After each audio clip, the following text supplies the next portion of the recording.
What's going on, everyone? My name's Obi and welcome back to Courtside Financial. Today we are switching gears literally and talking about Tesla.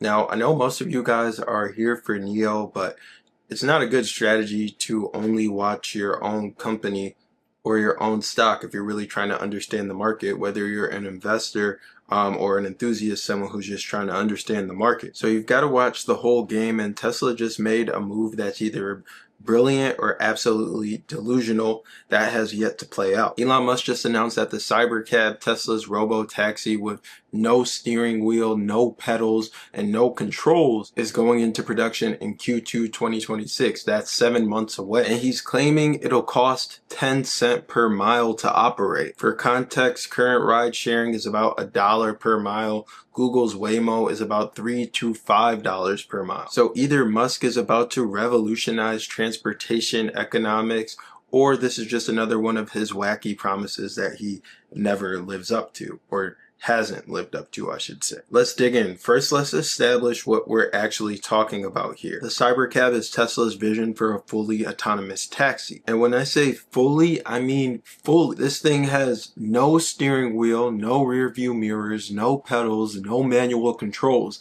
at all. It's designed to operate with zero human intervention. You couldn't take over even if you wanted to. Now, Musk's vision goes beyond just autonomous driving. He wants owners to be able to put their cybercabs on a ride-sharing network when they're not using them. So your car actually becomes an asset that generates income while you sleep. It's the Airbnb for cars model. It's a compelling vision, I'll give him that. During Tesla's Q3 earnings call, Musk said that production will start in Q2 2026. That's next year.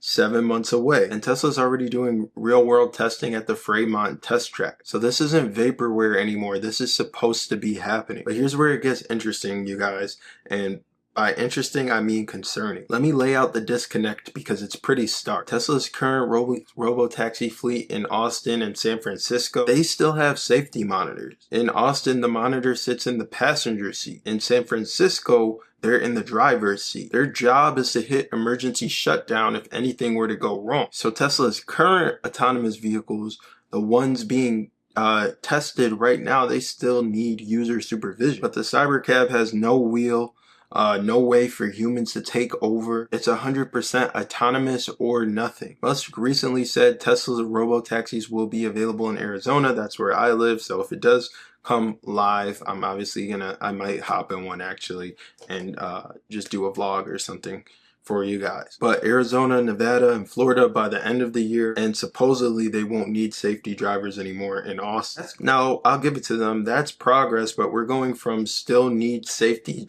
drivers in some places to mass production of a vehicle where a safety driver is not even an option in 6 or 7 months. That's a massive leap, guys, and the data suggests that we're not there yet. Forbes reported that Tesla's Robotaxis have been in multiple accidents in the Austin area. Rear endings, collisions, minor crashes. These aren't catastrophic failures, but they do expose that the system's not yet perfect. Now here's a technical issue. Tesla uses a pure vision approach. They rely only on cameras to understand the environment. No LiDAR, no radar for redundancy, just cameras and AI processing visual data. In perfect condition, this works, but in heavy rain, dense fog, when a pedestrian jumps out from behind a parked car, the system can fail. And when you have no steering wheel, no pedal, no way for humans to intervene, that camera system better be perfect, not 99% accurate.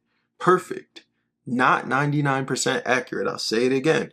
Perfect, because one mistake at 40 miles per hour in a vehicle with no manual override, that's a tragedy waiting to happen. Now, Tesla knows this is a problem, so their solution, virtual reality takeover. They're hiring remote operators who will use VR headsets to teleport into the vehicle and remotely perform complex tasks when AI gets stuck. Let me just pause there though, because that's wild. The pitch is, don't worry if the car doesn't know what to do. Someone with a virtual reality headset somewhere will step in and fix things. So, okay, let's entertain this. A few questions. What's the latency like? If the car needs human intervention, how many milliseconds are going to be in between things going from the car to the server to the person in the virtual reality headset to the person in the virtual reality headset doing their input to it, going back to the server, to it going back to the car. In driving, 500 milliseconds can be the difference between life and death scenarios. What happens if the connection drops? Let's say you're in rural Arizona where the signal is pretty spotty and you encounter something that needs human intervention through this VR system, but there's no signal and therefore no one can help. How many operators do you need per vehicle? If Tesla's goal is 1 million robotaxis on the road and they need operators as backups, what's their plan there? One operator monitoring 10 cars, 50, 100? And what happens when multiple cars need intervention simultaneously? Tesla has never publicly disclosed latency data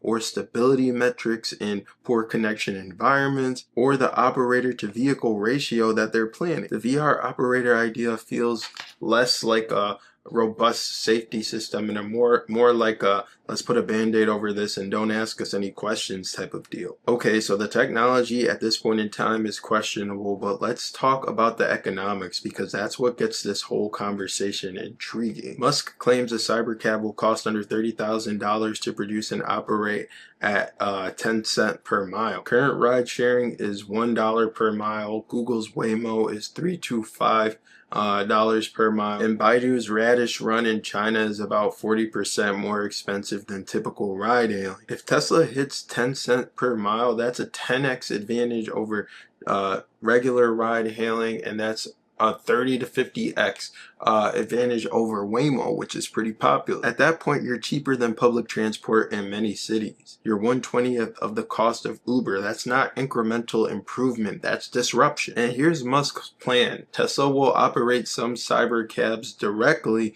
but majority of them will be customer owned, and these customers are going to put them on Tesla's network. Tesla takes a 20 to 50% commission. Based on industry assumptions, 20% owned fleet, 80% shared fleet, 30% commission rate ramping to 1 million vehicles over 10 years. One analyst projects that this could produce $75.9 billion in profits over the decade. That's not car sales revenue, that is profit from a transportation as a service business. If this works, Tesla's valuation stops being about, and some would argue that it's not even about this today, how many cars they can sell, and starts being about how much recurring revenue can they generate and how can they continuously increase that recurring revenue. That's a totally different business model with a much higher valuation multiple. Alright, so here's where I'm going to be real with you. The 10 cents per mile is tied to that trillion-dollar compensation package for Elon Musk that we've discussed in quite a few videos. One of his performance metrics is literally achieve 1 million robotaxis on the road within 10 years. And I'm paraphrasing because I don't remember the exact wording, but that is literally what it's saying. In other words, this isn't just a business goal, this is tied to his personal payout. He has every incentive to be aggressive with the timelines and optimistic about the outcome. And Musk's track record on promises, as many of us know, is mixed. Remember when FSD was supposed to be feature complete in 2020? We're in late 2025 and it still requires supervision. Remember the Cybertruck? It was supposed to be a volume product. They sold 20,000 units in a year, way below expectations. The entry-level version got discontinued after 5 months. Remember Tesla Robotaxis will be on the road by 2020? We're sitting here 5 years later and they're still using safety monitors. So when Musk says Cybercab production is going to start in Q2 2026 and the outcomes of these things is going to be 10 cents, or the cost of per ride of these things will be 10 cents per mile, I'm not taking that at face value. The article that I read today is called Another Musk Pie. Musk Pie meaning another pie in the sky, meaning another Elon Musk promise that has yet to come into fruition, and we don't actually know if it will come into fruition. And here's the thing, I'm just being level-headed. I'm not rooting against Tesla. I like Tesla. I like Elon Musk. I think autonomous transportation is the future, and I think that EVs are going to be what propels that. I think with autonomous transportation, the cost reduction goals that they set across the industry, not speaking on Tesla specifically, is right in line with what the transportation industry needs. But there's a difference between having an ambitious vision and making a credible claim that you can deliver on in 7 months. Now, why does this matter for us as people watching the EV and autonomous driving spaces? I think because Tesla is forcing the industry's hand. Every autonomous vehicle company is focusing on cost reduction. Waymo is simplifying LiDAR, Baidu is optimizing fleet dispatch. Everyone's trying to get cheaper, but Musk just put a specific number on it. 10 cents per mile. He made the implicit goal explicit. Now every single person in the industry has a number to look at, a target to beat. If Tesla actually hits that number, even if it's 2027 or 2028 instead of 2026, it resets the entire market's expectation. Suddenly, Waymo's $3 to $5 per mile looks increasingly expensive. Uber and Lyft's $1 per mile starts to look like a ripoff. That's how you force industry-wide disruption. But, and this is important, if Tesla doesn't hit that number, or if the Cybercab launches with a flurry of issues, it sets the entire autonomous driving industry back, because regulators start to look at every company who associates themselves with autonomous driving with the scrutinous eye. Consumers lose trust and investors start to step away. So Tesla's Cybercab's not just about Tesla. It's a bet on the entire autonomous vehicle industry. Now, I know what some of you are thinking, Obi, why are you talking about Tesla? I'm here for NIO. Here's why it matters. NIO's taking a completely different approach to the future of mobility. Tesla's approach is pure vision, aggressive timelines, move fast and break things, remove human control entirely. NIO's approach is battery swap infrastructure first. Autonomous driving as a feature that enhances the user experience, keep controls manual, and build trust gradually. Neither approach is inherently right or wrong. They're just two different philosophies. Tesla is betting that you can leapfrog into full autonomy if you're willing to take risk and iterate publicly. NIO is betting that user experience matters a lot more than diving face first into full autonomy before the market may be ready for it. And here's the interesting part. Both could be wrong or both could be right. If Tesla pulls off this Cybercab at 10 cents per mile with no backlash or incidents, they'll have won majorly. If NIO's battery swap network reaches economies of scale and they maintain high customer satisfaction while incrementally adding more and more autonomous driving features, they'll have proven that patient infrastructure building wins. So we're watching two different strategies play out in real time. So here's my take on the Cybercab, the 10 cents per mile strategy that generates income when you're not using it. Sounds excellent in theory. If it works out, it's very, very impressive and huge for Tesla. But I also think that the technology is just not there yet. Tesla's Robotaxis still need human intervention, and so going from having a safety monitor to having 0 manual controls in 7 months, that's extremely ambitious. The economics also just aren't there yet. We still don't have real world data on what it costs to operate these things at scale yet. We're talking about remote monitoring with regulatory compliance, with maintenance, with insurance.